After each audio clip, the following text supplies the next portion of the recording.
आउं तव्हां सभिनी कहियल भेनरुनि खे सिंध जे रोल मॉडल किरदारनि खे वेलकम चवां थो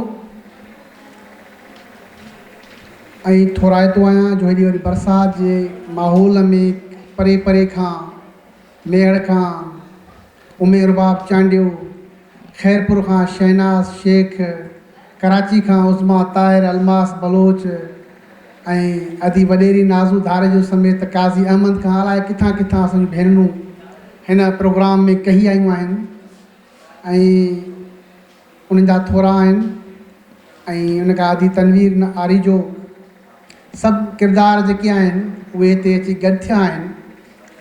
बुनियादी तौर ते असां दोस्तनि जे माइंड में आयो ही को NGO जो फंडेड प्रोग्राम कोन्हे को, न कंहिं सरकारी इदारे जी सरपरस्ती आहे, न कंहिं असांखे फंड्स ॾिना आहिनि त हीउ प्रोग्राम कयो। छाकाणि आम तौर ते NGO जी फंडिंग जा प्रोग्राम्स थींदा आहिनि या सरकारी इदारा उनखे स्पॉन्सरशिप कंदा आहिनि, अहिड़ो को प्रोग्राम कोन्हे को। जस्ट इहो हुयो त असांजूं उहे अजड़ियूं ऐं भेनरूं जेके सोसाइटीअ में कंट्रीब्यूट कनि थियूं ऐं मुख़्तलिफ़ शोबनि सां तालुक़ु रखनि थियूं, उन्हनि खे इनकरेज कजे।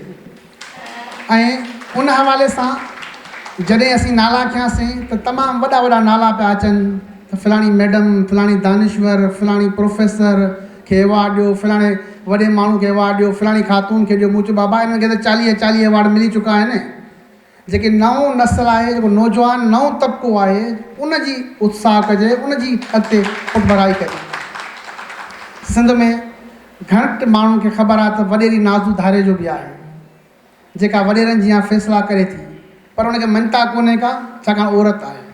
ठीकु आहे। सिंध में घटि माण्हुनि खे ख़बर आहे त उमेर बाब चांडियो बि आहे, नंढड़ी छोकिरी आहे 17, 18, 19 सालनि जी, जंहिं रियासत खे उनजो मक़सदु कहिड़ो बि आहे, उन सां असां इतफ़ाक़ कयूं या न कयूं, पर हिकिड़ी रियासत खे थरथर पचाए छॾियो आहे। सिंध में घटि ख़बर आहे त की चांडियनि जी बरोचाणी डॉक्टर फौज़िया चांडियो कॉस्मेटिक जी पहिरीं गाइनोकोलॉजिस्ट आहे पूरे पाकिस्तान जे अंदरि। सिंध खे घटि ख़बर आहे त सिंध जे रोडनि रस्तनि ते सिंधू नवाज़ नज़र अचे थी। सिंध खे घटि ख़बर आहे त माण्हुनि जा ज़हन मारी एवण तयारु करे थी।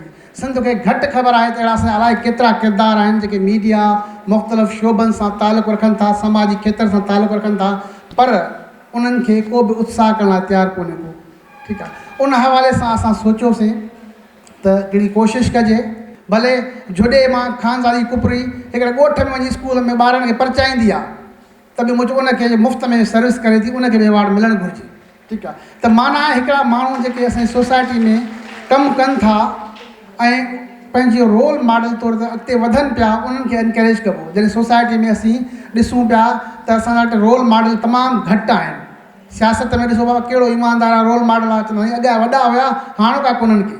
ठीकु आहे। सहाफ़त में ॾिसोसीं फलाणा शेख अली मोहम्मद साहब, फलाणा वॾा वॾा माण्हू सहाफ़त में, हाणे कोन्हनि के साईं। ईअं हर शोबे में इल्मु अदब ऐं तइलीम ताईं सभिनी शोबनि में तमामु वॾा किरदार रोल मॉडल सां वटि घटिजी विया आहिनि। तंहिं करे असीं सोचियोसीं त हिननि खे हिकिड़ी कोशिशि कजे ऐं उत्साह ॾिजे। उन हवाले सां हिकु नंढड़ी गैदरिंग कई आहे। तव्हां सभिनी जा थोरा